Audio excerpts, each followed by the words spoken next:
are back for another episode of A-Town Rundown. I'm Joey, joined always by my partner in crime. You may know him as the guitar player of Sunmancer. His name's Jeremy Harlan. Before we get into the NFL week 10, we do have something that we haven't mentioned on here yet, and that's that the NBA season is in full swing. The Hawks, starting off kind of rough. Trae Young already tore his MCL, so he's going to be out for a little bit of time, but they were able to squeeze out a win against the Clippers without him. So it shows that we do have promise, even with our star player being sidelined. I'm pretty excited about the season. I'm always excited when it starts. Basketball is a very long season, so you have plenty of things to prepare for, plenty of things to ride the emotional roller coaster, especially when you're an Atlanta sports fan. But I don't know. How do you think the fucking Hawks season is going to go, dude? I think we're going to be all right, man. I think we're going to be all right. So they started 6-5. Trae Young's been out for like a week and a half. He's supposed to be reevaluated in, I think, 4 weeks total time, which I think is like 2.5 weeks from now. Mm-hmm. Of course, reevaluated does not mean that's when he'll be back, but hopefully he'll be back soon after that. I think that their record with Trae this year was like 3-2. Yeah, he barely even got to play 2-3. Yeah, we were 2-3, and then now they're like 5-3 or 4-2, something like that. So they're playing really well without him, which, I see people online already saying like, oh, like maybe we're better without Trae. We need to trade Trae. And it's like, that's not true at all. If you watch the game last night against the Clippers, we were down by 17. We ended up coming back, and the Clippers kind of went to sleep, and we started playing some defense. But what's really evident with them right now is not just that Trae Young's out, but Nickeil Alexander-Walker's out. So now your guard group is kind of light. Playing a lot of Keaton Wallace, who I'm not crazy about, but he's like a depth piece, so he's been playing a lot of the guard spot. V. Krejci getting some more minutes. Last night he went absolutely insane. He hit 8 threes for 28 points, which is insane. Something that you don't normally see him do. But you haven't coming seen off the bench when we needed the Kyle Korver days, Exactly. Yeah, the last guy I can think of that hit 8 threes for us, like not named Trae Young, was Danilo Gallinari a couple years ago. The great season that we had when we went to the Eastern Conference it doesn't really raise much concern. It doesn't show me that Trae Young's a weak player and that we're better off without him. It shows me that we're a good team with or without him, and I feel like we would be a more powerful team with him.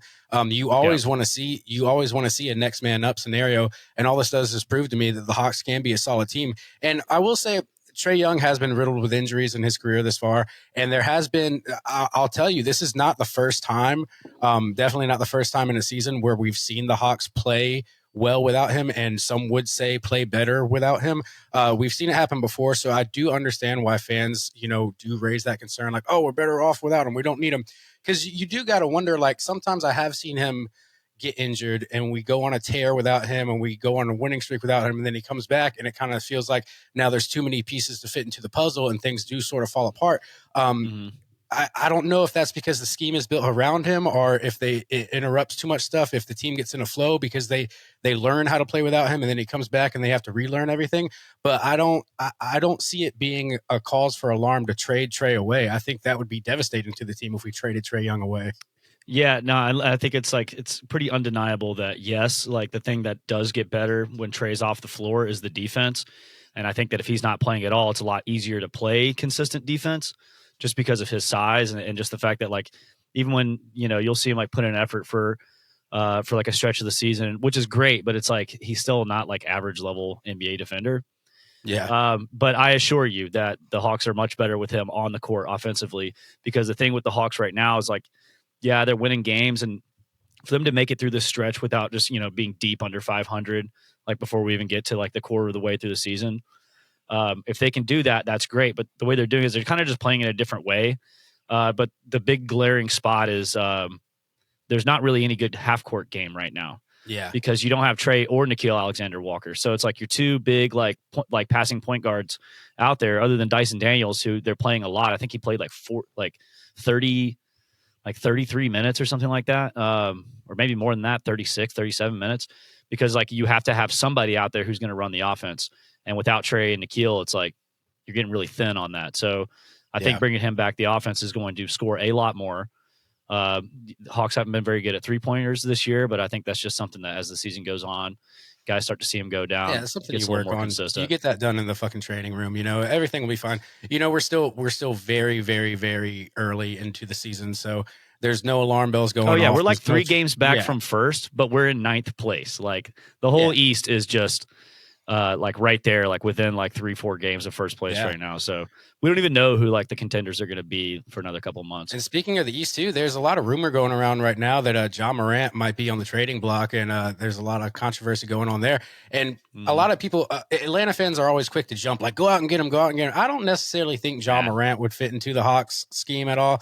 I don't think he would be good for the culture. I just don't think he would fit in with the Atlanta Hawks. But that's something going on right there. So I'm anxious to see where he ends up if he does get traded or if things work out like they have been working out for him, because he's had a lot of he's had a lot of trouble in his young career so far. A lot of off the court things that have been, going into the basketball court with him. So I don't know. I mean, I don't think Atlanta even needs to attempt to go and get him, but I am kind of anxious to see how that turns out. And also the fucking the Mavericks finally got rid of the GM that Nico traded Harrison, away Luka Doncic. Finally did that. I mean, that took way too long. Jesus Christ. I don't know why they waited. Like they just did it in the first month of the season. Like, why didn't you do it in the offseason? Yeah. Like, hey, we're gonna give you 3 weeks into the season, and then we're gonna fire you. We're gonna give you the illusion that everything's okay, and then we're just gonna fire you, like pretty much on national TV, and then you're gonna sit in the stands. Like what the fuck? Yep. But other than that, before we get into the NFL week, I had a pretty decent weekend, man.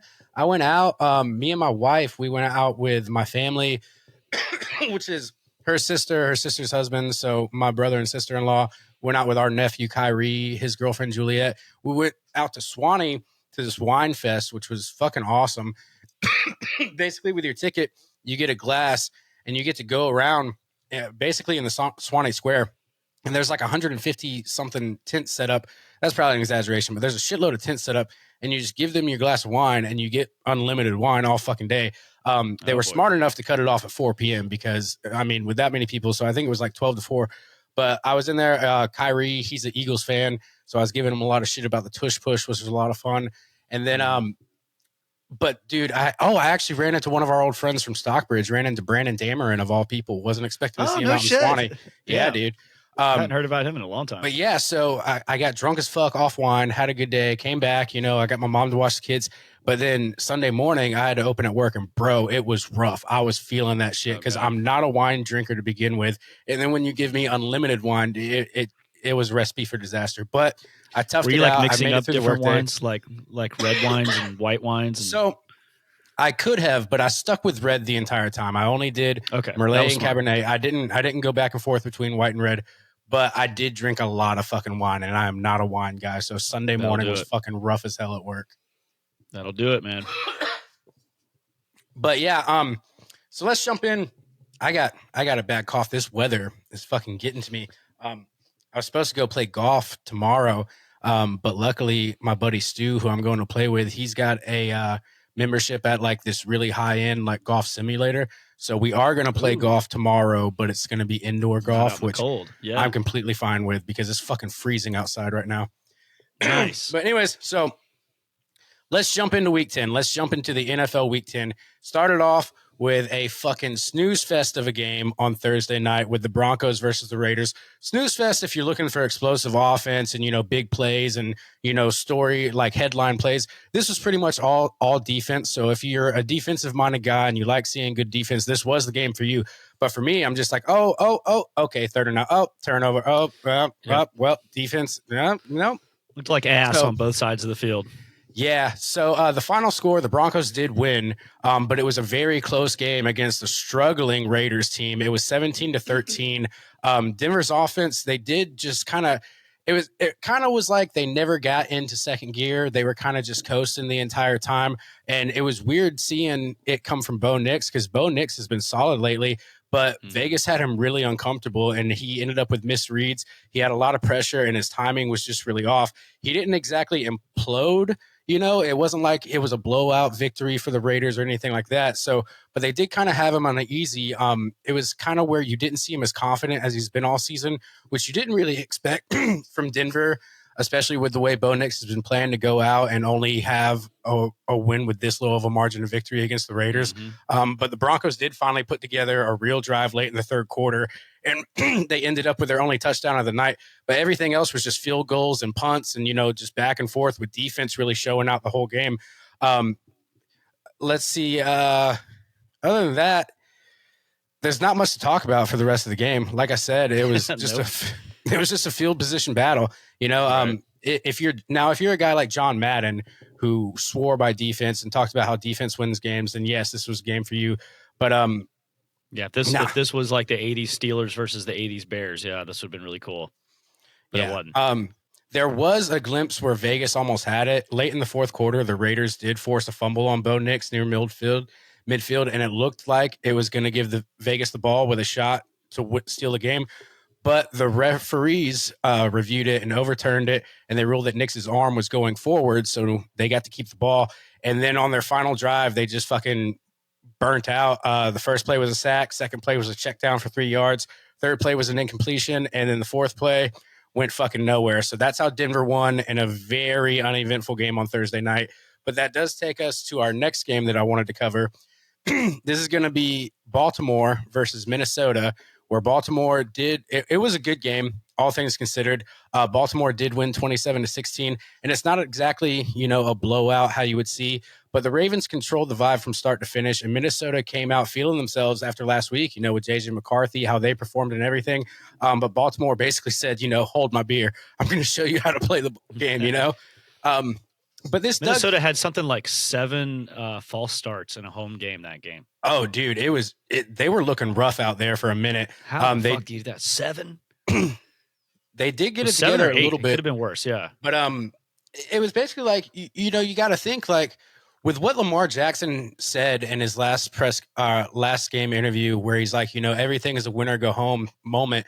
That's exactly how he's playing. And it's like, do you think Lamar is fully back? And the short answer to this is yes. Like this is the closest he's going to look to MVP level, since he's coming back from the injury so far. He just looked loose and he was confident and he was in full playmaker mode. He didn't have the reckless stuff that bites him sometimes. His legs were a real threat all game. He didn't bail from clean pockets.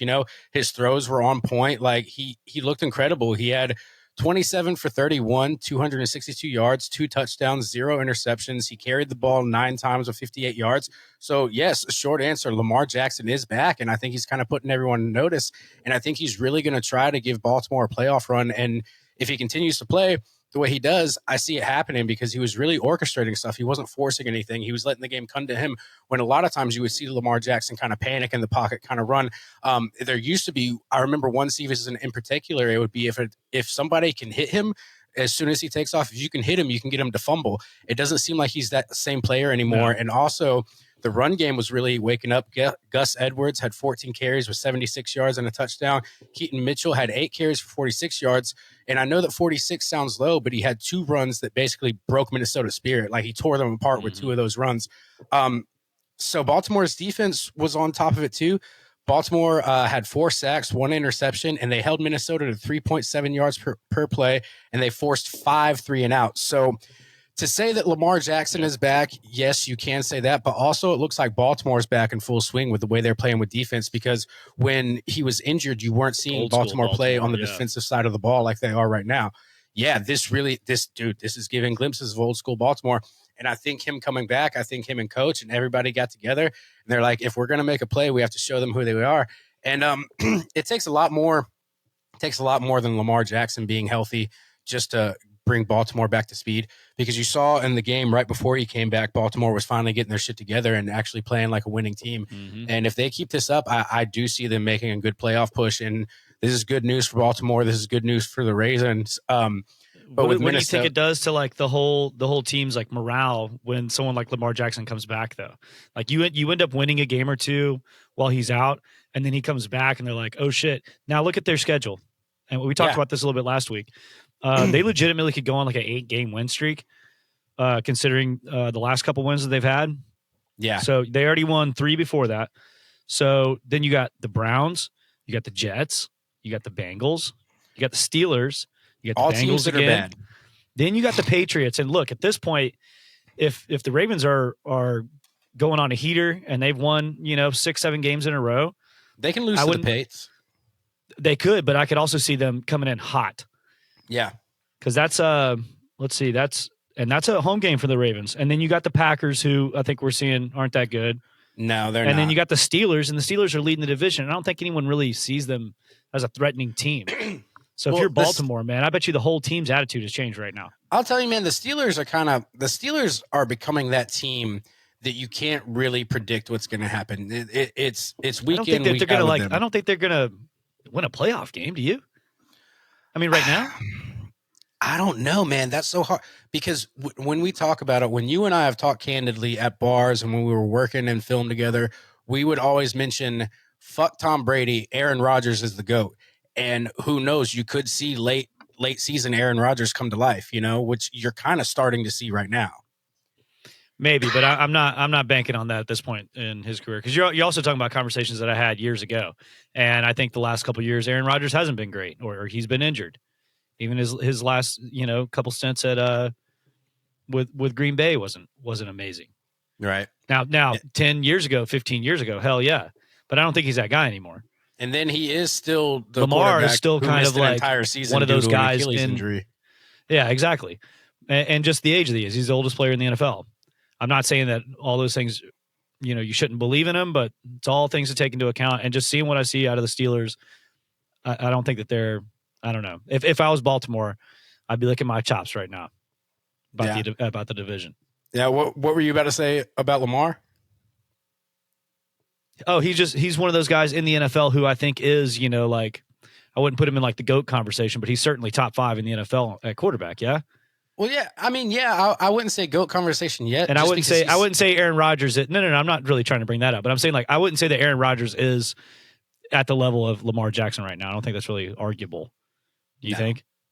No. So I think No. Baltimore's got this shit. But what I am saying with Aaron Rodgers' history, like it wouldn't surprise me if Aaron Rodgers all of a sudden wakes up and Pittsburgh is all of a sudden something to be reckoned with at the end of the season. He might have a game because even if he doesn't turn the Steelers into a playoff winning team, he is still capable of fucking your season up and fucking your record up and preventing you from getting to the playoffs. Even if he goes out there and blows the playoffs, he can still stop you from getting there. But it also could still be like a tight race between them. I don't know. If I'm also banking on Baltimore winning the next, 5-6 games, and maybe they'll drop one. I mean, there's plenty of teams that have dropped games that you'd look at the schedule and say, oh, that's a win, that's a win, that's a win, that's a win. But we'll get into some of those. I mean, but at the same time, if Pittsburgh was capable to beat the Colts, do you think that the Ravens are going to be better than the Colts this season? No, not necessarily, but it's the NFL. I guess it's all about matchups. Different teams play other teams better. What I'm saying is not so much of like the Ravens versus the Steelers, like in a head-to-head matchup. And I guess they do play them twice before the end of the season. But I think that Baltimore is going to win more games down the stretch than Pittsburgh is, just at large. Yeah, I get what you're saying. Yeah, no, I agree with you. But back to the game they had against Minnesota. When we get to JJ McCarthy wasn't exactly terrible, but it did seem like he was playing like he was overwhelmed. He was definitely out there playing like he was new to the game, new to the NFL. He had 18 for 34, 191 yards. He had 0 touchdowns and an interception. So it did look like he was, a young man out there playing a grown man's game. It looked like he was a deer in the headlights the whole fucking game. He did get it to Justin Jefferson 6 times, but Justin Jefferson even only had 71 yards, and that's the quietest 71 yards I've ever seen Justin Jefferson have. But sure. when you get to the fucking Ravens, Zay Flowers, 7 catches, 89 yards and a touchdown. So literally not even that much more of a margin than Justin Jefferson, but he still had a touchdown to boot. And then you got Kyle Hamilton and Raekwon Smith, the energy of the whole defense. Raekwon had 10 tackles and a sack, and Hamilton had a pick and 2 pass breakups. So you got to look at what Baltimore has and how they play it to their strengths. You know what I mean? Yeah, no, I think they're coming alive, man. Like I said, Lamar coming back and just looking at how things can go. Like I think the whole team's going to be playing with a little bit of chip on their shoulder. Yeah, exactly. Yeah. And like I said, it is kind of a scary thought when somebody with the caliber like Lamar Jackson gets on, national TV and says, right now, I have that winner go home mentality. So I do think you might see a little more aggressiveness out of Lamar than you're used to. And you could be completely right. They could go on a tear. They could go out there and fuck up the fucking playoffs. I am going to say I'm actually kind of shocked that even in his short career, we haven't seen Lamar Jackson in a Super Bowl yet. I don't know if this season is going to be it, but I feel like things are definitely cooking there in Baltimore right now, you know? Yeah, and it's hard to say who is going to be there, and it may come down to like who's the hottest team coming in. Dude, Like they every stack up a week bunch my of wins, but opinion they on the did it all fucking in a Super row. Bowl changes. My opinion Oh, on yeah. the MVP is starting to change, especially when you Yeah. brought to my attention how Matt Stafford looks right now. And thinking of Yeah. speaking of Matt Stafford, you know, the Rams beat the 49ers 42-26, which is almost blowout level. Yeah. LA improved to 7-2, and now they're at the top of the NFC West. The 49ers dropped to 6-4 and looked like a team still dealing with cracks, especially defensively. But dude, the Rams had a blazing start. They jumped out early. They had a big lead that made a difference. They had a 21-0 advantage at one point. They were efficient offense, no turnovers. Matthew Stafford had a remarkable stretch. Matthew Stafford. Now listen to this. Now I don't know. I got to take my jacket off. Matt Stafford, 37 years old. 37 years old, still doing this shit. Also, I've been talking all this shit about who I think the fucking MVP candidate is, and I have been quietly, regrettably overlooking Matthew Stafford because listen to this, dude. This is his fourth game in a row with at least 4 touchdown passes and no interceptions, and that is the first time in the NFL that's ever fucking happened. That's nasty. Yeah. And right now, his fucking touchdown to interception ratio is the highest in the NFL. He's putting up yards like a motherfucker. I don't know how I've overlooked Matt Stafford the way I have, but he's having a historic season right now. And not only that, the Rams are having a very balanced attack. The running game is chipping in. He's got weapons. He's got more weapons than I can even count on offense. It's one of those things that's maybe he's kind of lucking up and having the best team. But the thing is, you don't even get in the MVP conversation without having a good team around you. And when I get to Baker Mayfield, I'll cover that too. And for the Rams, Matthew Stafford had about 280 passing yards, 4 touchdowns, 0 interceptions. Like I said, Devontae Adams had a touchdown. He had 6 catches for 77 yards. He did leave with an injury though. But I will say, Devontae Adams, one of the greatest. He is. He's fucking remarkable. Oh, yeah. But I do think he's kind of in the scheme where like you can rely on other guys around him. I don't think this injury is a good offense derail. with a good wide receiver core, good quarterback, man. Good offensive scheme, good offensive mind. Sean McVay, shout out. Sean McVay's the man, dude. It's everything I want in an offense for my team. Yeah, absolutely. Unfortunately, you can't get any of that shit, but whatever. Speaking of which, you got Kyron Williams, who had 2 rushing touchdowns. And, like, I mean, you know, and does this game itself mean that Matt Stafford is fully MVP level? And once again, the short answer is yeah, he is the level of MVP. Sure. The fact that he's had those 4 touchdown and 0 interception games, like, of course, like, how can that get overlooked? And spreading the ball around, man. It's not one guy saving them every time. And yes, exactly. What he has that Baker doesn't have is he's got the team around him. And with the team, because granted, Baker's team is riddled with injuries, but when a team can execute at a high level on both sides of the ball in meaningful divisional games like this, it raises the floor and all expectations. So I'll put it to you this way. If you want peak performance in big moments, this qualifies. As long as he and the Rams remain at this level, then yeah, he's definitely in the MVP conversation. You can't base it on one game, but the thing is, he's given you 3-4 games in a row to base it off of, and it's remarkable, dude. It's fucking incredible. Yeah. No, I mean, I like I said, I think when you have an offense built like that, a guy like Matt Stafford, even being 37 years old, which I think makes it a little more impressive. He's going to be able to put up numbers like that. And look at the wide receivers around him that are having great seasons. You know, Puka Nacua was leading the league in total yards not long ago. But he's spreading the ball around. He's having to deal with injuries around on the offense. I can't say enough good things about him. Yeah, man. And the Rams look legit. Yeah, they really do. So good for them. You know, good for them. Wish I could be saying the same about us. I'm not jealous at all. Yeah. Yeah. But before we get there, something that caught my eye that I was not expecting to see. Somehow,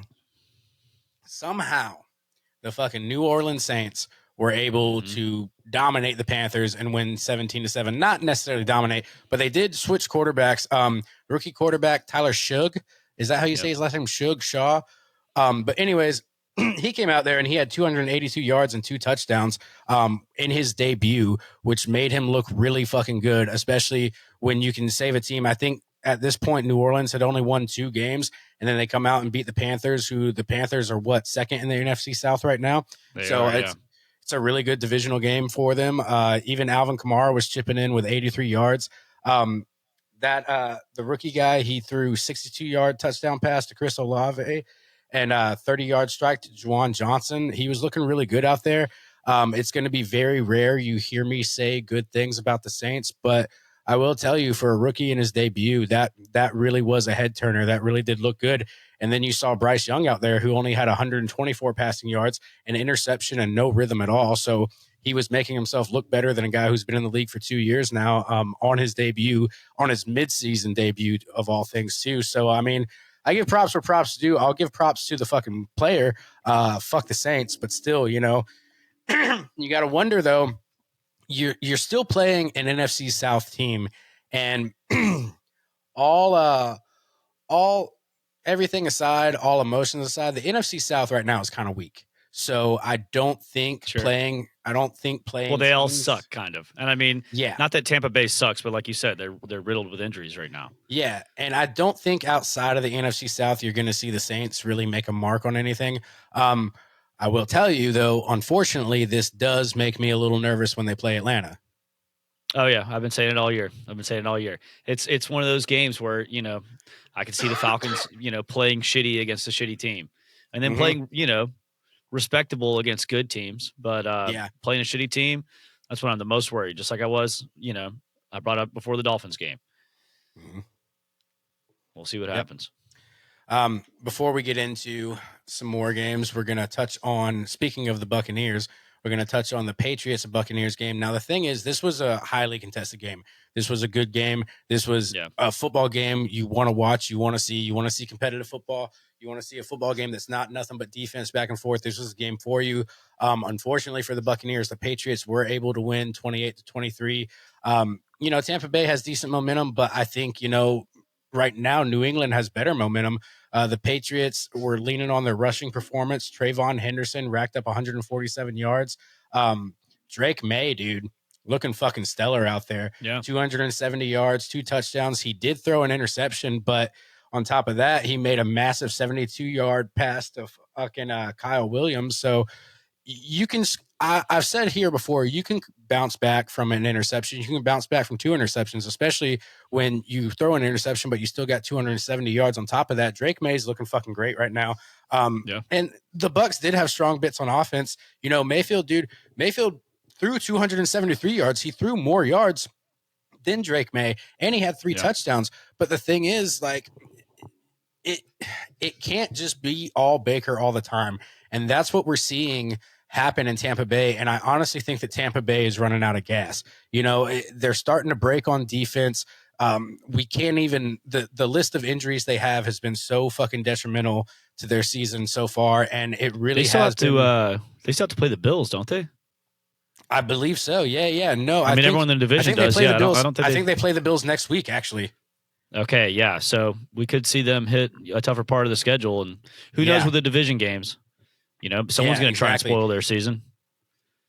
Because a game like this, where like I feel like they could have won this game, especially when Baker's putting up the numbers he has, this raises red flags. You know, when you have a loss like this and you're passing for 273 yards and you're throwing 3 touchdowns, it's just that the defense is letting big plays happen, and in tight games, that's completely fatal. And that's what's happening to them. And when it goes back to the MVP conversation, this is where Baker does kind of get lost from that conversation, because you can't be an MVP and be on a team with a losing record. It just doesn't work out that way. And if the team isn't collectively pushing you towards wins, if the defense isn't doing their job to make you look better, like, granted, there can only be one MVP. And I'm sorry for all the defensive guys. I'm sorry for everybody else. Usually it does fall on the quarterback. Usually it just does. That's just the way it goes, you know, because in order for you to fucking win a game, your defense has to stand up, but you also got to score more points than the other guys. And you either do that by running or by throwing the ball. So it's either your running back or your quarterback that's getting all the glory. And right now, Baker Mayfield has been putting on a fucking clinic. Baker Mayfield has been playing phenomenal football, but if he can't get the rest of the team around him to make wins, he's not going to be in the MVP conversation. And I hate it for him, because especially when you look at the numbers, he's got great numbers. He's got a great quarterback rating. He's got very low interceptions, but he doesn't have the numbers he could have if he had a healthy team and if he had a defense around him to help him win the games that he should be winning. So, that's why people are talking about Drake May now in the MVP conversation, even though you I can would say miss me that with like, that. well, no, but people are saying they're like, is he making an MVP run? It's like, well, it has a lot to do with just the fact that his team's having so much success this season. If you look at Drake May's numbers, they're not that different than Michael Penix. The difference is the wins, Yeah. though. Yeah. And see, okay, yeah. So we're proving the exact same point. Right. Like if Michael Penix, and we'll get there, but if the Falcons have a stellar offense, but if they had a stellar defense, they do have a stellar offense, but a stellar defense. But if they had a better run defense, then does that mean all of a sudden that we're putting Michael Penix in the MVP category because his run defense is stopping the other team from scoring? No, Sure. Right. So, Well, that's why we're not talking about like Bo Nix. You know what I mean? It's like they're winning games, but he's not looking amazing. Yeah. Yeah. One more game before we get into the Bills versus the Dolphins, which is going to be a fun one to talk about. The Eagles beat the Packers. The Packers are completely falling apart at the seams. They are. Yeah. They are completely fucking another imploding. Low scoring game. Yeah.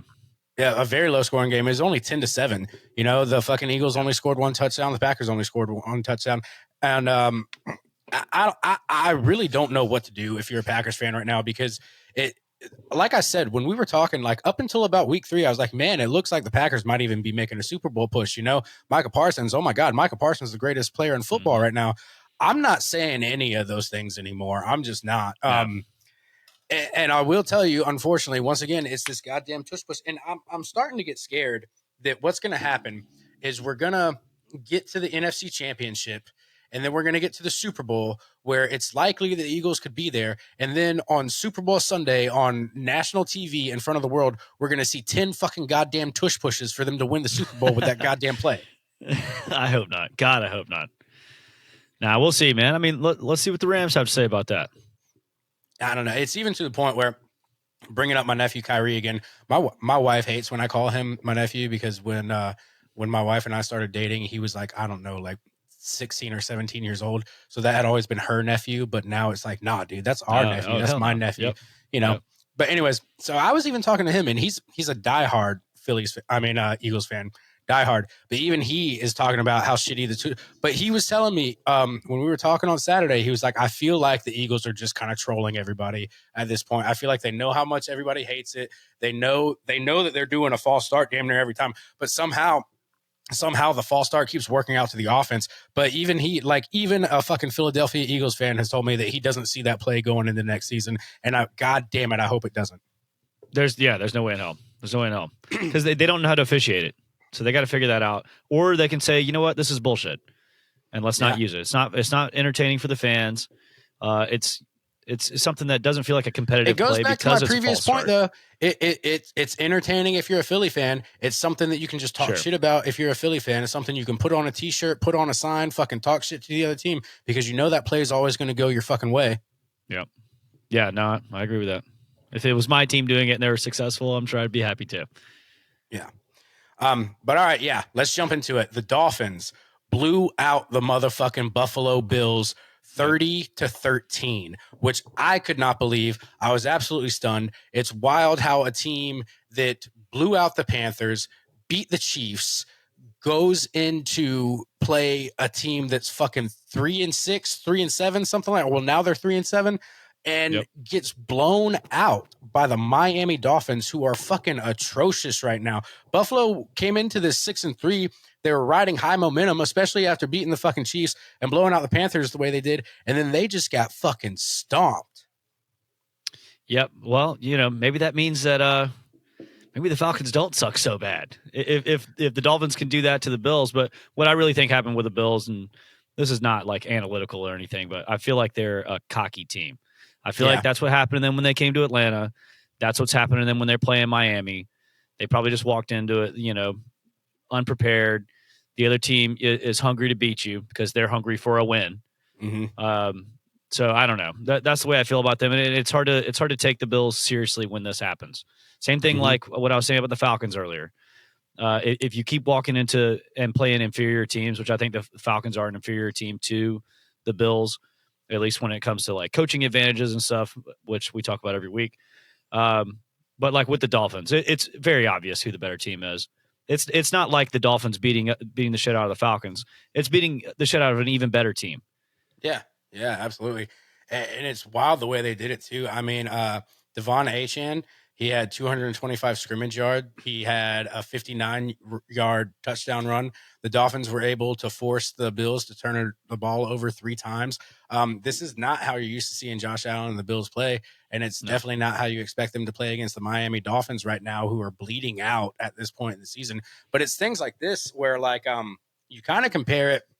You kind of, in my mind, at least, you kind of compare Mike McDaniel to Raheem Morris in a way. Is you're so ready as front office, you're so ready to fire this guy, you're so ready to get rid of him, and then you have a win like this that is a complete morale booster to the team. And then you're like, oh, I might hold on to that guy. And then all it takes is the next week for the team to fall apart for you to be like, man, fuck this guy again. And it's that constant roller coaster that you have the emotion with the head coach of fuck this guy, I love this guy, fuck this guy, I love this guy, which I've had with Raheem Morris ever since he took the position. I feel like they're starting to feel the same way with Mike McDaniel down there in Miami. Yeah, I don't know. I don't think I've ever gotten on that roller coaster with Raheem. It's kind of always been fuck this guy. I'm tired of him. Yeah, I didn't think it was a great hire in the first place. Yeah, no, you kind of ride that all the way through because even when we win games, you're like, yeah, that's a good win, but fuck Raheem. Yeah, well, because I don't see any sustainability, but we'll get into that in the Falcons section. So, I mean, we both agree though, like this win, this win for Miami, it really does kind of like open up and completely expose the Bills, you know? Yeah, I think the Bills can't be trusted. All right. So with that, we are going to dive into our favorite segment, and that is the Trouble Watch. Trouble Watch, baby. Trouble Watch.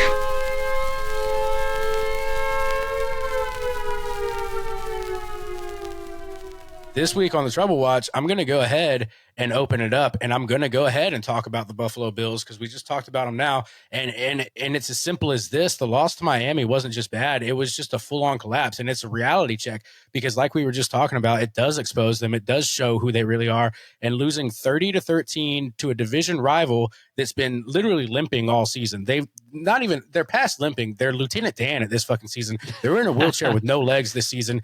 So what do you think that does to the locker room? What do you think that does to the morale? What do you think that does to everybody? Like gets in their head. Like it's one of those things that it can be a real momentum shift. It's hard to when you get humbled that hard on national TV. It's really hard to come back from. And their offense is starting to feel predictable. The defense looks completely fucking exhausted out there, and you can start to feel frustration building right now. If they get back on track next week, this could turn around the midseason collapse. But also, if they don't turn it around next week, this is where the collapse starts, and I'm starting to see them trend that way. You know, because they're supposed to be the AFC's top dog, and they're playing like a fucking puppy right now. You know? Yeah, I don't think that. I'm not really like sold on them like being hard, like cemented into the Trouble Watch list, but I do think that they went from like clearly they're going to win their division to now it's like, oh, they might be looking at a wild card team. We also didn't expect the Patriots to be this good this year. Well, also my thing is, so now they're going to be battling with them. They already have a loss to them.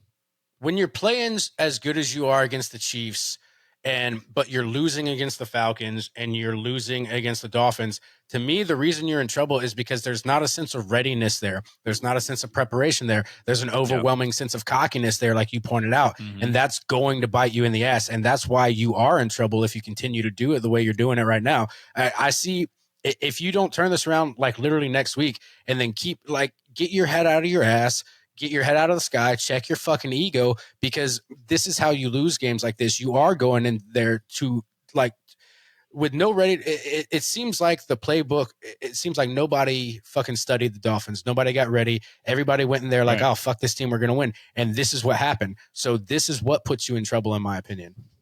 Yeah. And it's starting to look like outside of Josh Allen and like maybe James Cook, like there's not really anyone who's setting things off on the team. It's not really a complete team. Now, Josh No. Allen's special enough to get you there, and I feel like we say this every week. Josh Allen is capable of crazy shit and taking over games and winning them. But I just, you need a little bit more than that if you're going to go win the Super Bowl and if you're going to get past the Chiefs. Yeah. Yeah. Number 2 on the trouble watch this week, I've said it before, the Green Bay Packers. Their wheels are completely coming off. This loss to Philly, it was a winnable game that slipped away. It was a game they should have. It wasn't just a winnable game. It was a game you should have won. The defense is okay, but their offense is completely fucking flat. Jordan Love's accuracy is completely inconsistent. The play calling just looks stale. It's overrated. And they can't close out drives to save their lives. And I've watched them play game after game where they get to the red zone, they get within inches of scoring, and they just cannot close. There's another team that I actually love that does that quite a lot. But you combine that with their brutal upcoming schedule. They don't have an easy schedule for the rest of the season. I see it getting ugly really fast for the fucking Packers. And unfortunately, it's another situation where one guy can't save the whole team. But on the flip side, I think Micah Parsons for the Packers has kind of been a flash in the pan. I don't think it's really fixed anything. I think it was excitable at first, but now it's just like, okay, poking them with a stick. Like, come on, do something, Yeah, no, exactly. Yeah, no, they got issues on defense, even though, they gave up 1 touchdown in this game. But Matt LaFleur's decision making and his play calling has got to be better. Yeah, they're kind of playing like a team. Like, they know how to hang around in games.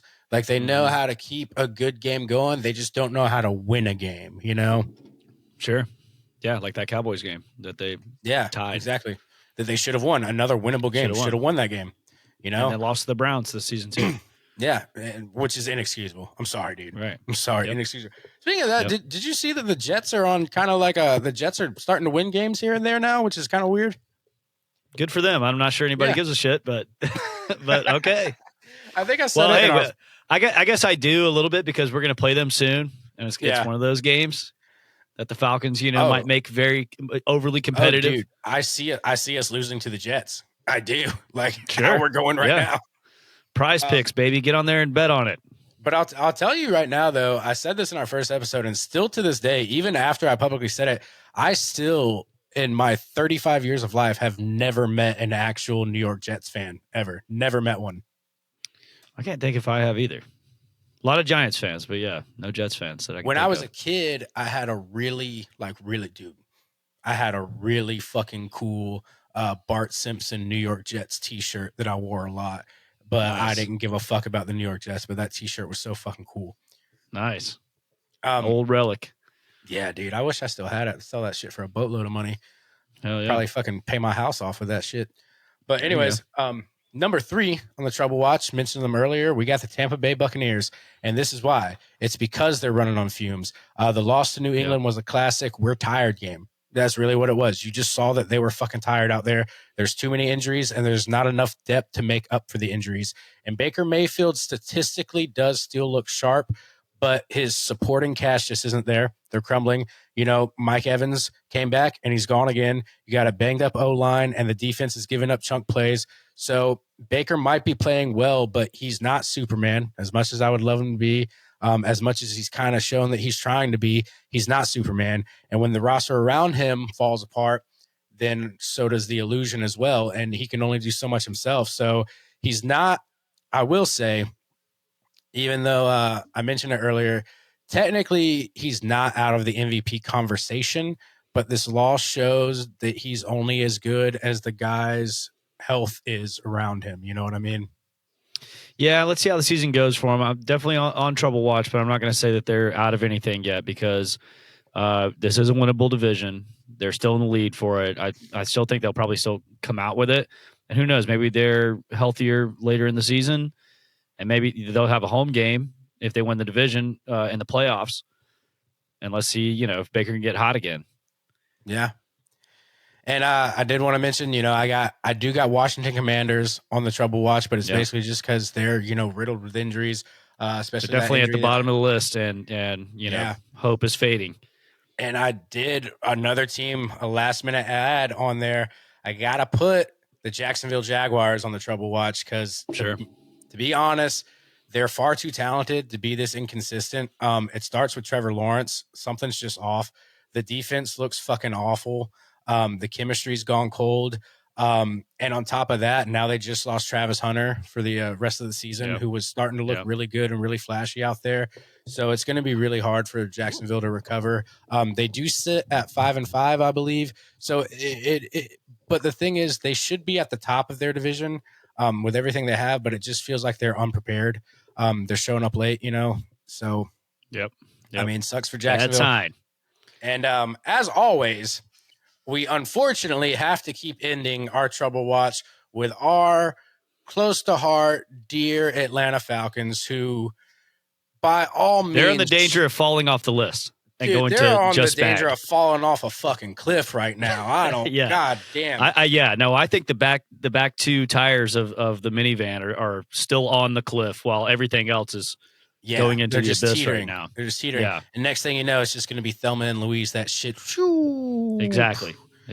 We're getting there. Thelma and Raheem. Thelma and it needs to be Zach and Raheem. Jesus. Christ. I wish. But we're about to wrap into it. I got my tea right here. It's twisted.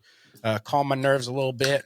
He's got his Trapicalia over there. That's and right. I'll tell you, Jeremy, by all means, this is a game the Atlanta Falcons should have won. It's very intimidating to play this team right now, especially with the way Jonathan Taylor's playing, especially with the way Daniel Jones is playing, especially with how good their coaching and ownership has been. And then not only that, you fly overseas to a neutral field. You're in Germany. And they just acquired a new weapon. They just had Sauce Gardner, who at the point in time, Sauce Gardner had the best man-to-man defense statistics in the league. I think he was like 66.7 for breaking up passes when he was man-to-man. However, our boy Drake London did put his ass on ice skates. So, and also that was a big thing that we were talking about last week, like Sauce Gardner coming over. Like, this is going to be a fun matchup to watch him against Drake London. But he didn't line up for Drake London that much. Anytime that Drake London moved into the slot, Sauce Gardner didn't get switched on him, which I think was kind of strange. It was so we didn't really get to see a lot of plays like between the two of them because Drake London was still, on that trajectory of being, a top NFL wide receiver for us. Well, I'll tell you this, man. And I mean this with my whole chest. It's kind of unfortunate that there's been so much attention on Bijan, calling him the best player in the NFL, best player on the team, and so much attention on Pitts, so much negative attention on Pitts too. Like, he should be doing this, he should be doing that. The Pitts, and then so much attention on Penix. There hasn't been enough attention on Drake London. And if you were to ask me today who I think the best player on the Atlanta Falcons is, it would be Drake London without a fucking doubt. These last couple of weeks, for sure. I still think that Bijan deserves that title. I say it every week, man. I'm getting tired of fucking saying this. It's Zach Robinson's offensive scheme. It's Zach Robinson's offensive scheme. And I know that it may have looked a little bit better in this game because we actually put up 20 points, but we had 0 third down conversions. Mm-hmm. We were 0 for 8 on third down conversions. And a big reason for that is that Zach Robinson's going for the same shit when we get to third down. It'll be like third and, let's say 3rd and 7, 3rd and 8. And he's throwing this like bubble screen bullshit that like teams know we're going to it. It gets blown up every time. Not only that, I want to mention, I texted you as soon as that screen happened. That screen was called up so shitty, like drawn up so shitty that I saw it happen. I'm sitting there. I'm like, they're doing a screen and they're doing it poorly. And you literally see Bijan not even run out. You see him kind of saunter out and then take a few steps up after the snap and then turn his whole body as obvious as possible and then put his hands up and just wait. And then as soon as he gets the ball, gets fucking smothered. Like, don't know. What the fuck are we doing here? Yeah, no, it's happening a lot. And something with Zach Robinson that he actually said in a press conference was, he was asked something like, are you changing anything of what you're doing with your offense? And he was like, no, I do the same. I do the same scheme every week, essentially is what he said. Yeah. Like, you don't have a specific game plan. If you don't have a specific game plan that like goes, to attack the Colts defense on things where you think you might have advantages on, and you're just running the same shit. It's the same thing that I keep saying every week, man. It's the 12-year-old kid playing Madden for the first time. He's running what he knows. but he's not running it like schematically towards the defense ever. But also, to your point, even in Madden, if you're a good Madden player, you have to change up your play calling depending on who you're playing against and how the Well, players. that's what I'm saying. Yeah, it's like, dude, he if they have doesn't someone change that up his play calling at all. like what exactly what's the defense's strengths? Okay, let's try and avoid those if we can. It doesn't seem like he's sitting down and doing that. It's the same bullshit every week, and I think it's really hindering the growth of this offense. It doesn't help that you have no wide receiver help at all. This is bad. And like this goes to coaching, dude. Hold on. Let me say this about the wide receiver situation. Go for it. I was thinking about it since Sunday, and I was working at the bar all weekend, and I was talking to people about this, and there's something that came up. And you remember we fired Ray Ray. Mm-hmm. Okay, Ray McLeod.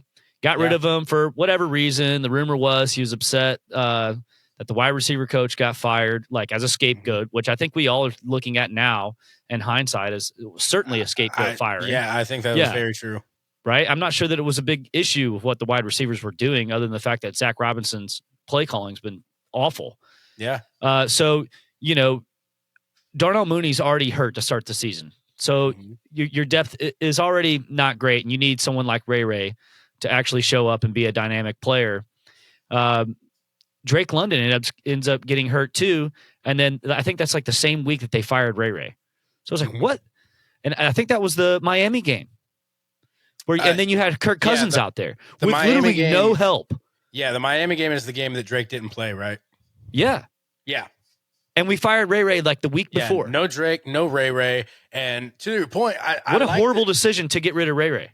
I like that they were finally starting to, draw up plays involving Darnell, but like, it's kind of like how I saw him last season, like just butterfingers, man. Just dropping. Well, passes, I thought last season he was way better, man. He was actually good last season, and I think he's on the last year of his contract. Or no. We have like a team option, maybe not even a team option. I think we have like the opportunity to cut him after this season, which I think we probably should because it's going to save us, 12 to 16 million or something. Yeah, and go find a real number two.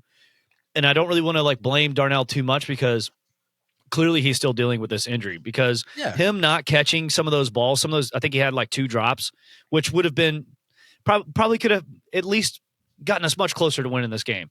Yeah. And we lost in overtime, so it literally comes down to some of these drops that happen, which made Michael Penix look even worse than he actually was on Sunday. But that's a concentration thing, which tells me he's probably still dealing with some injury. There's people online that think that he broke his collarbone, and they're not telling us that. Because they never really disclose like what his injury was. But he's trying to play, and look, if he's trying to play and he's playing through that, like kudos to him, man. Like, but that's tough. That's tough as hell. He was able to. Well, he wasn't able to. He got one catch. He did get us a really big play off of a pass interference, though, that was fucking awesome and put us in I think he got 2 of those. Position. Yeah. I think he got 2 of those. And then one of them, I think, was kind of a phantom call, and we got lucky with that. But I'll take it. Speaking of calls, though, I told you about it. There was this play where Penix finally took off with the ball, and he runs for a little bit, can't find anywhere to go, and then he literally just sits down on his butt. And as soon as he sits down, he gets fucking drilled by a defensive player. Rocked, yeah. He got rocked, and there was no call, no roughing the passer, no nothing. I'm like, what the fuck are we doing here? No. So you have that working against you on top of everything else. I was really pissed about that. I texted you the second it happened. I was so fucking mad. I texted you. I was like, oh, my God. They just handed the ball off to Algier, lining up under center. And you were like, oh, holy shit. Yeah, I noticed that. I was like, God, it was beautiful. Dude. Yeah. And I will say, still the lowest percentage of lining up under center. I think we do it 6% of the time. Isn't that fucking crazy?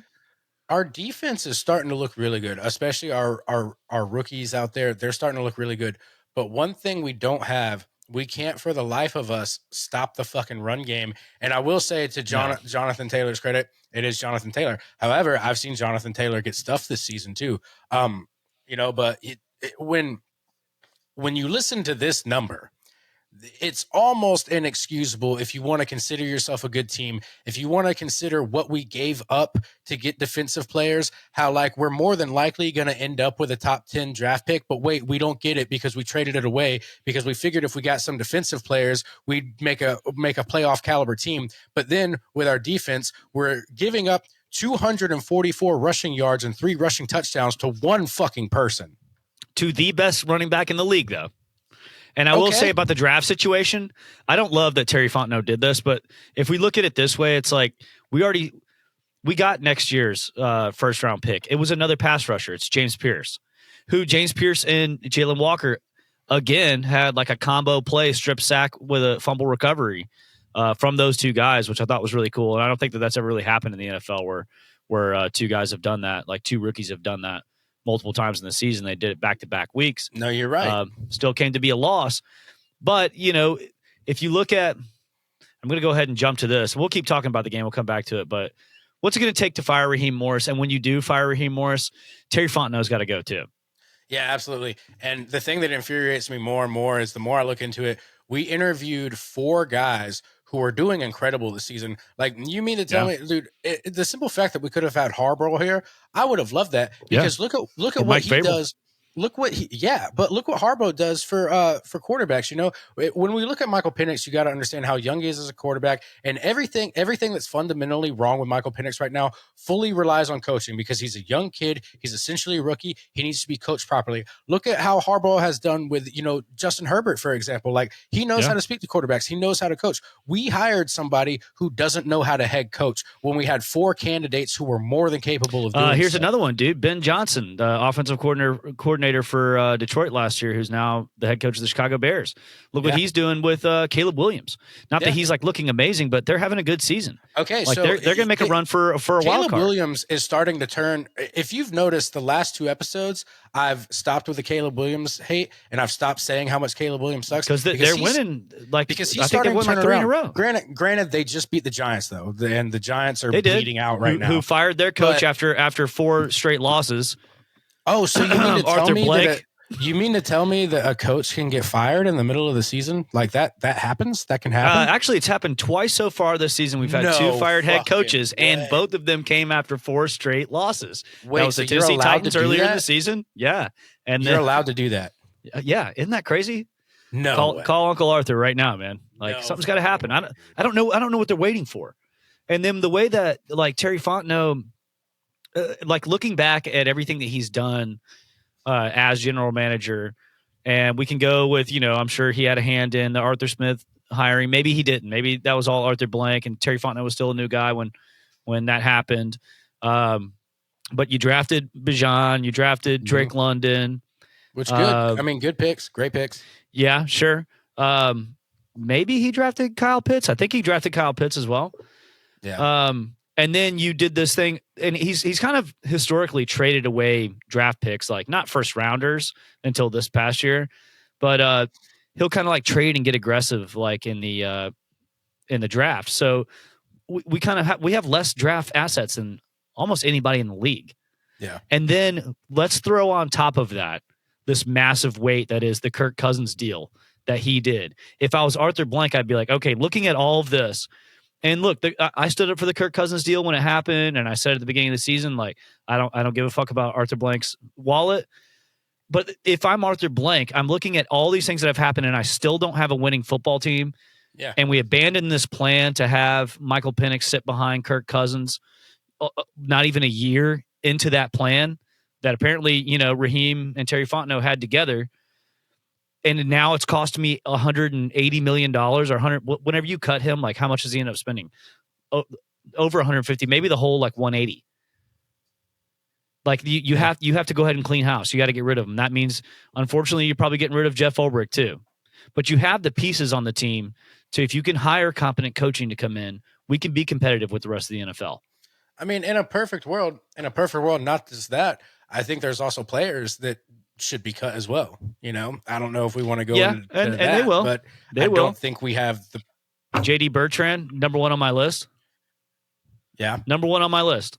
He was doing more dumb shit, man. There was a play where I think it was like the big 3rd and 21 that really could have iced the game for us had we gotten them on 4th and long. Daniel Jones ends up running, and I think he gets it to like 4th and 2, and they end up just running with Jonathan Taylor and getting the 4th down conversion. They keep their drive alive.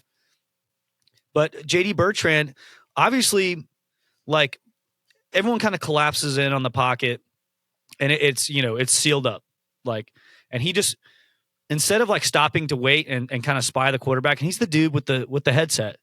So you think that like that's what his job is to kind of continue to see what's going on and call things out as they're happening. Yeah. He's the middle linebacker. That's what he's supposed to be doing, right? What he ends up doing is just burying his face in the pile, even though like Daniel Jones has already escaped. Yeah. What? Yeah. Like, dude, Well, if you had stopped them at 4th and 7, you may have won the game. If you would have stopped them at 4th and 5, you may have won the game. But nope. Oh, like someone else has to catch him at 4th and 2. I'll tell you, there's somebody who's really starting to irritate me. And I don't necessarily think they got to get rid of, but I think the overhype is just ridiculous. And I'm talking about Kyle Pitts, who, like, when he got drafted, he was called a unicorn. He was called everything you want out of a tight end. Yeah, he had a big drop in this game. He was called a complete player, all this other shit. But then when I look at the rookie tight end for the Colts, Tyler Wallen or whatever his name is, something like that, I see him catching big passes, running for big plays. I see him blocking to the point where he's got blood coming out of his mouth because he's playing so aggressively. That motherfucker's a unicorn. That's what I want out of a tight end. That's what I've been hoping Kyle Pitts would do ever since we drafted him, and I haven't fucking seen it yet. Yeah, but dude, I'm having a hard time like putting anything on any of these offensive players because of the Zach Robinson debacle. I'm serious. Like I hear what you're saying about Kyle Pitts, and I do agree with you to some degree, but also it's like I want to see that he's bad because he's getting all these targets and it's not happening. Yeah, but he's getting like 3 targets a game, 4 targets a game. He's a mismatch. He really physically, he really is. I would do it. Let's have him show me that he can't do it. But when he has no opportunity, and the way that you're designing these plays to where it's like, you know, it's Drake London or bust. And that's the other thing. Like I said earlier that Michael Penix didn't have a good game. He didn't. But who was helping him outside of Drake London? And thank God, like we were able to hand the ball to Tyler Algier again. Like that was that Tyler Algier drive was we also beautiful. Saw another pure example where when you're literally not changing up your play calling, they're going to eat Bijan alive. Bijan is not going to be able to do anything. He had a couple good runs, but like nothing that breaks out of, you know, nothing stellar. Nothing that breaks out of fucking 11 yards. Yeah, exactly. But now let me ask you this: with how revered Bijan Robinson is, do you think if we got the right play calling, do you think if we got the right team around him, the right coaching around him, do you think there would ever be a day where you see Bijan Robinson go off for 244 yards with 3 touchdowns? Yeah, I definitely think potentially. Okay. In his career at some point on his best day. That's Jonathan Taylor's best day too, man. Well, no, but Jonathan Taylor has had multiple games with 3 touchdowns this year. 3 touchdowns, but I'm talking about like, dude, he had a like, this is one for him to remember. And a lot of it has to do with that big, we can't keep talking about this without talking about that play where he broke out for 84 yards, 85 yards, 83. Yeah. Okay. Beats Bijan's, league record for the year of 81. But yeah, it was another one of those plays where it's like he bounces off of one guy and then JD Bertrand's out there and not where he's supposed to be. And all of a sudden, like he's gone. Like if he gets 2 steps ahead of you, he's gone. But for Bijan to be the best player in the NFL, to be the best running back in the NFL, like his coach loves to call him, that means that he would have to be better than Jonathan Taylor. And I don't. Right now, I don't feel that way. No, right now I don't feel that way. But again, like, I think that this scheme fucking hinders everybody on the offense. Well, how can you? Well, because you're a moron. When you're which running I think the scheme I've been saying about Raheem. When you're running the scheme you are, when you're running the same formation that you are, how are you going to call this guy the best player in the NFL when like your play calling isn't allowing him to be so? You know what I'm saying? You call him the best player in the NFL. Goes back to my point with Mike McDaniel, the fucking roller coaster ride, the same goddamn thing. When you're winning, you can talk all the shit out the side of your mouth. You can say whatever you want. Everything sounds cool. Everything's a meme at that point. But now you go in and it's not the same team. It's not the same fucking game. Right now, he's not the best player in the fucking NFL. I agree. But also, I think what was my name on the session today? Captain Findaway. Old Captain Findaway, man. Like he's gonna make players not want to play here. So if I'm Arthur Blank, I got to get rid of him. You have to. You have to clean house on the coaching staff. I love the city of Atlanta with every fiber of my soul. But if I was an NFL player right now, I would not hope to play for the Atlanta Falcons this season. Nope. And they know more about these coaches than we do. Yeah, absolutely. If you're a defensive player, you'd be like, hell yeah, I'd love to play in Jeff Ulbricht's defense. They had 7 sacks on Sunday. He's 7 the only sacks. coach. He's the only coach we have that's worth a fuck. The only one. I want to give a little shout out to I forget his name, but I was reading about him today, man. The offensive line coach, because our offensive lines got injuries right now. Matthew Bergeron didn't play, and still we had Hinton in there, and it was like this dude was playing pretty fucking good. Now, granted, like not as good as they should be right now, and of course we've been missing Caleb McGarry all season long because our run protection used to be amazing. Like last year, it was amazing, and you could just hand the ball to Bajan or Algier at any point and get something. But they were still like a good, pretty tight offensive line like this week with even more injuries. So I want to give him a shout out. But the special teams coordinator sucks, dude. And this is another big part of this game of why we lost is special teams giving up big yards and giving up good field position. Yeah, it happened over and over and over again. Our punter's good. Bradley Pinion's the man. Yeah, but Bradley Pinion, he had one like great punt like early in the game, and then he had one that was just, oh no, dude. And it was in a bad time. Like, the thing is, we couldn't give up yards like that. One thing we've learned about this season, not just the Falcons, but it's starting to be the NFL as a whole. I mean, the Colts missed field goal. The Packers missed the field goal to tie the game. I mean, there's just something going on with the kickers this season where they are just consistently unreliable this year. But our new kicker, Zane Robinson. Zane Gonzalez. I'm thinking of Zach Robinson. I wish this motherfucker would just get out of my brain, dude. I don't want to talk about him ever again. Let's ship him off somewhere else, like some other state we're never going to think about it. Like have him, coach college in Maine or something, and I'll never hear about him again. Yeah. But anyway, Zane Gonzalez, he hit his field goal, which made me feel good. Wasn't a crazy one. I think it was like between the 30s and 40s. But let's just wait to see what he does next week. I don't think we've solved that problem. And I don't think that kicking is our only problem on special teams. Like I said, like we've been giving up good field position to teams all year long. But not only that, the Colts did the classic thing that I don't comprehend. They missed a PAT, but then they go for like a 50-yard field goal after he missed a PAT and missed that. Yeah, that's kind of strange. That kind of helped keep us in it, but I think down the stretch, like the Colts kind of, they got hot like early in the game, and then the Falcons defense started to make shit happen, get some turnovers. Jesse Bates had another interception, second week in a row, so he's come alive. He's good. He's coming there. He's I love the defense. Now. Yes, the run defense is actually bad, but they are so good that they're keeping you in these games. Think about this, dude. Your offense doesn't convert a single third down, and you still like get to overtime. Like we still scored over 20 points on offense. The thing you just said, the phrase you just said, your offense doesn't convert a single third down. I think you're going to have to get used to saying, buddy, until they fire Zach Robinson and Raheem Morris, because he's made it very clear that his play calling and his scheme is not changing. So these teams along the stretch, these teams we should beat, the teams that we can beat, they're going to do their homework and they're going to beat our ass. We're not going to beat them because they're not going to do anything. And don't come crying to me when we lose to the New York Jets, because I'm going to say I fucking told you so. Right. No, I could totally see that. I could see them doing their homework and saying, like, guys, all right, this is a win we can have. Just watch this film. Yeah. When they line up like this and they motion like this, here's what's going to happen. And guess what? Bajan runs the ball the same direction every time he grabs the ball. The same feels direction. Like it. Yeah. No, it's completely predictable. It's the same shit I say every week. In fact, like if you're listening to this right now, you don't even have to listen next week. I'll probably be saying the exact same thing because they won't fucking change it. It's driving me fucking crazy. Earlier this season, I asked you, when is it time to differentiate? Is that how you say it? Differentiate. Yeah, that word. To do that between bad coaching and bad playing. And what we are seeing right now is the definition of bad fucking coaching, because you do have star level and elite level talent on your offense, and your coaching is so fucking horrible that you are making Bajan Robinson look like a bad football player. Yeah, sure. Dude, and then another thing that gets brought up, there was another time now, this didn't cost us a timeout or a penalty this time, but they did show Michael Penix like screaming over at the sideline to get the fucking play call in. Yeah. Now, who's that? Your boy, Zach Robinson. Zach Robinson.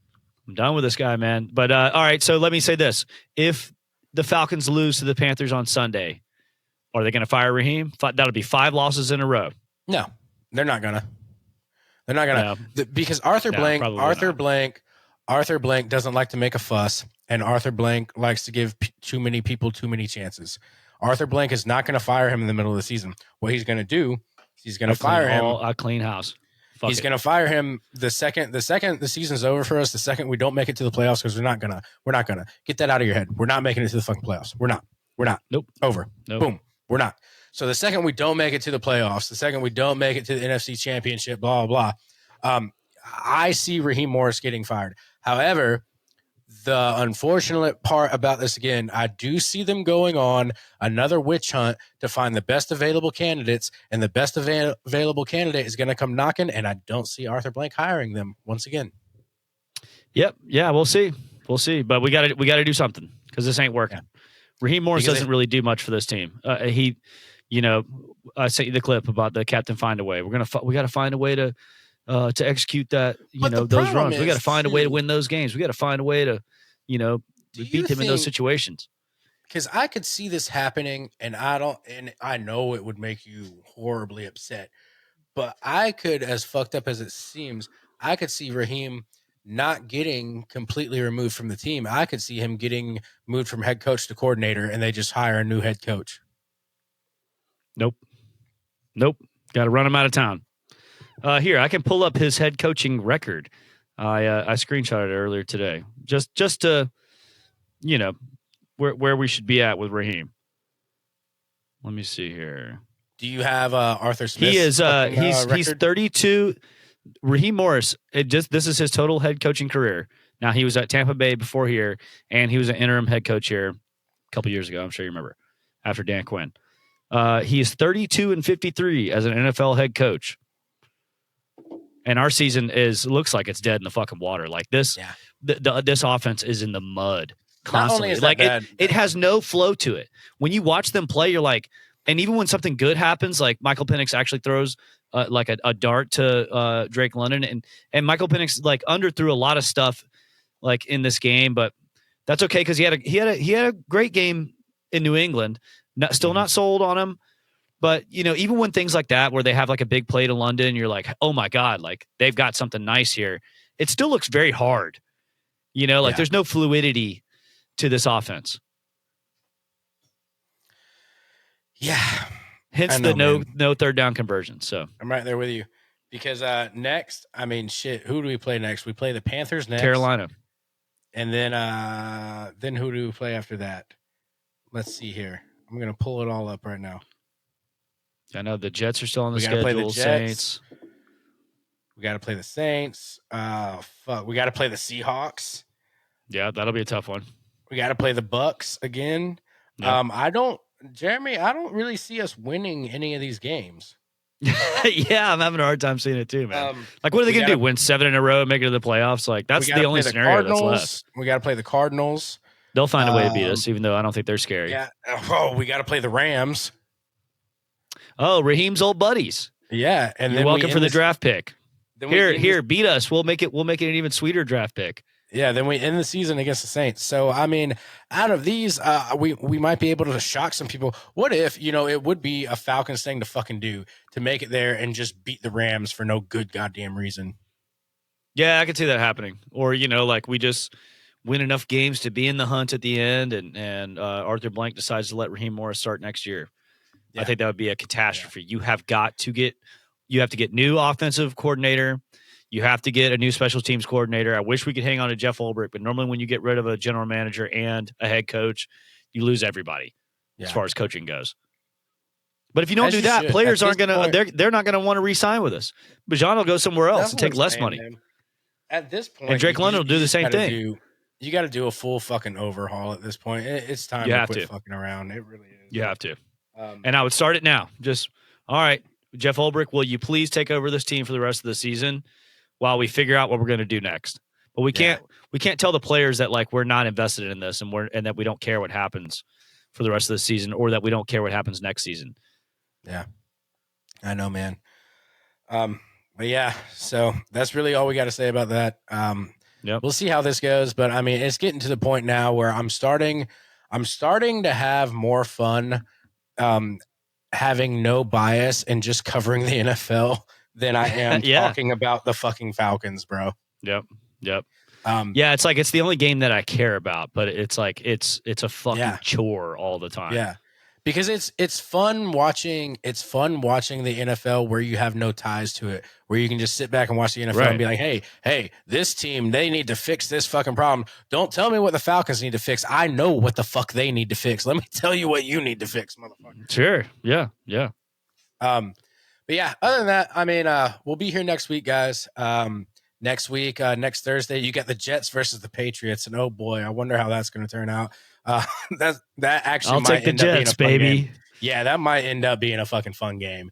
But Who we'll knows? see you guys then. We'll talk some more about football. We'll see you guys after the Panthers beat the Falcons. Yeah, hopefully not. But if they do, I hope that by the time we record that the Raheem Morris has been fired. I hope by the time we record, I'm calm and collective. And anyways, you can find us on Instagram at A-Town Rundown. You can search for us on Spotify. If you search for This, That, and the Other with Joey and Ian, you can find us there. Same with any other streaming platform. You can listen to Jeremy's band at Sunmancer on Instagram, on all streaming platforms. They're fucking awesome. Check them out. Yeah, one more time. Sunday, November 23rd at 529. Sunmancer and Attila, come out and hang with us. Get your fucking tickets. It's going to sell out. It's a small, sweaty, packed, beer-filled venue. It's going to be a lot of fucking fun. I'm going to try to be there. No promises because I'm old and I live far and I have 3 kids and my back hurts all the time. Yeah, you and everybody else that's there, man. Yeah, all the old guys moshing. You'll be out there. Yeah. But yeah, it's going to be a good time. You guys come out if you can. Other than that, man, I guess just do your best. Try to stay positive. Talk to your higher power. Find some relief within yourself because you're not going to pray find to God that Arthur Blank Falcons. figures this out and realizes what he has to do. Whatever God you believe in, tell them to tell Arthur Blank to fire Raheem Morris if he wants to get into heaven.